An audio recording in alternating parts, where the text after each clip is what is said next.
on fi bebe andaka axe halle on vérité on hay e gotito ala dirige d'action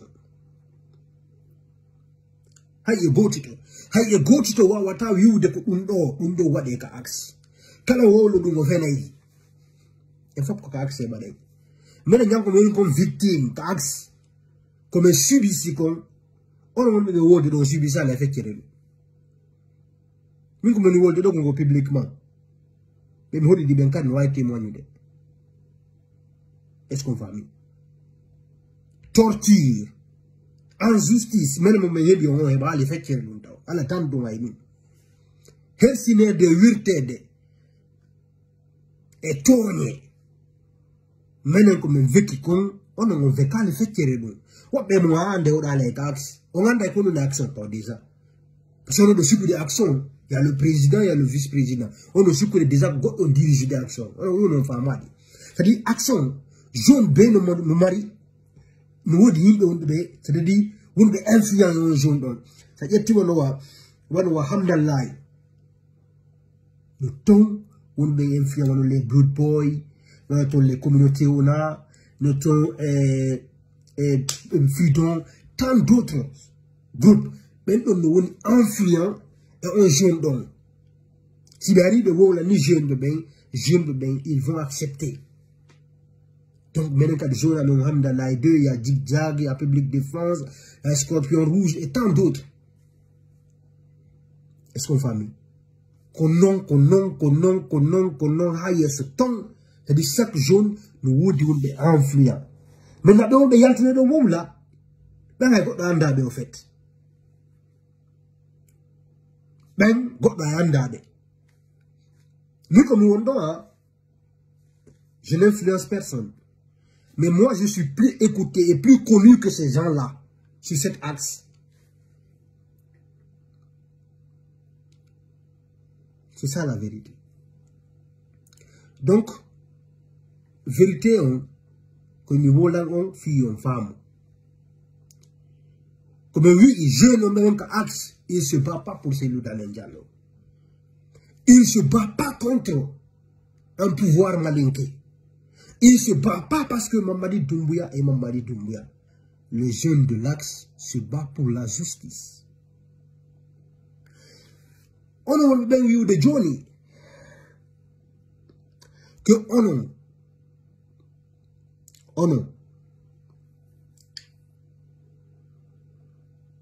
combat mon ko fi yu utu wa de kay go to mayo ko gonga he en fokk en fala ko go to mayo. Wallahi en falak ene do fop en falak est-ce qu'on fait même fala yuti depuis ngoto giba lamu lansa na konte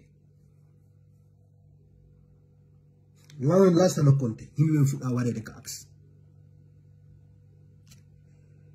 misiki donc on recensit d'une famille perdue dans Bobi Mumbai. Musique qu'on recensit. Musique qu'on recensit de Mabele.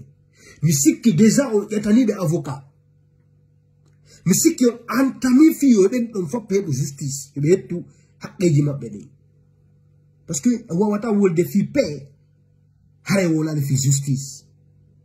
Parce que on n'est pas de wolu gol fi paix. Si outil en justice wadi, de mon révolte kadi. Donc, si on gouvernement Mamadi Doumbouya on promet un boudi, vous êtes libre. Vous êtes des jeunes. Moi,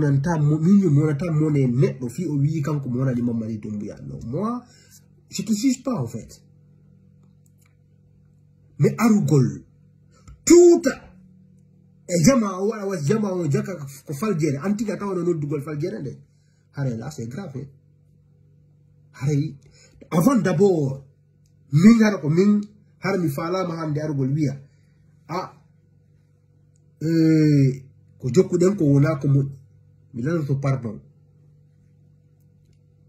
mi lan to pardon jama on fa mi irrito que hare la e faljere mi irrito min hare la e faljere après si mi critique minni ko mi halla e falgere après on non si mi ara non mi wola ko mi fala ko kono mi ara tum denku mi change mi wada on kono ni bombe be pourtant ko ono woni victime be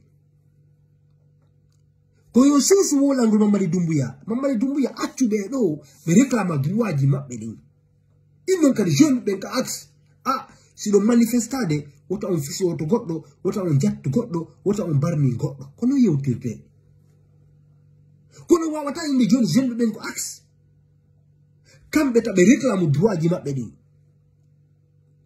awala tibe na ma wari ha ene min ko mi wonno ko axe mi manifestaki mi nyama gaz kono mi heba mi jandi mi ko mi yabo gaz haron ki nyama ko be fellata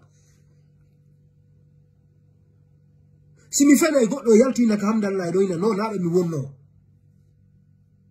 mi wona na mo carte jini mala na mo ni mi explica na mo kango tigo anda ta ko do mi ba mi jandi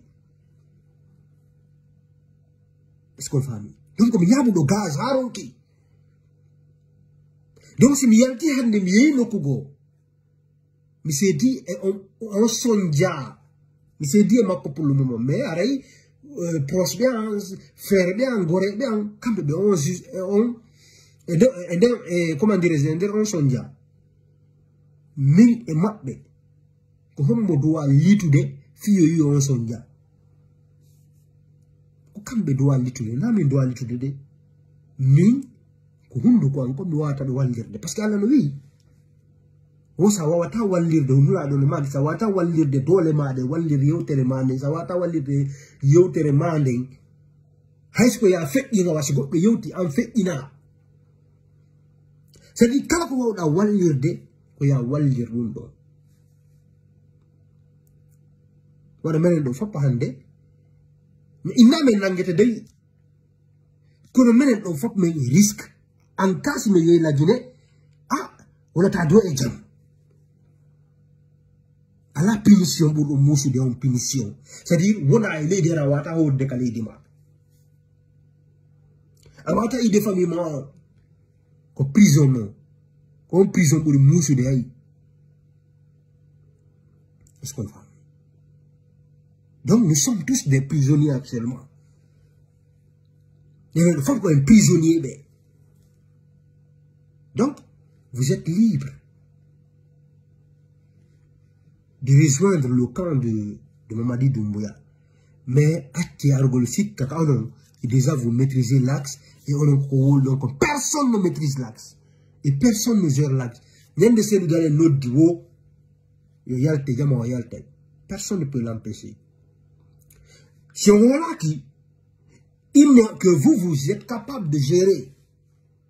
Vous êtes capable de gérer. Yobala Samura et gouvernement et force spéciale de wolo to hesbe yetal pinka ji mabbe baraka ak sandare yalta tag ono ngaro daro do yeso jeune be inno be yalta ta wallahi billahi taala be wullay ka ciudi mo do ngandi akuni nganda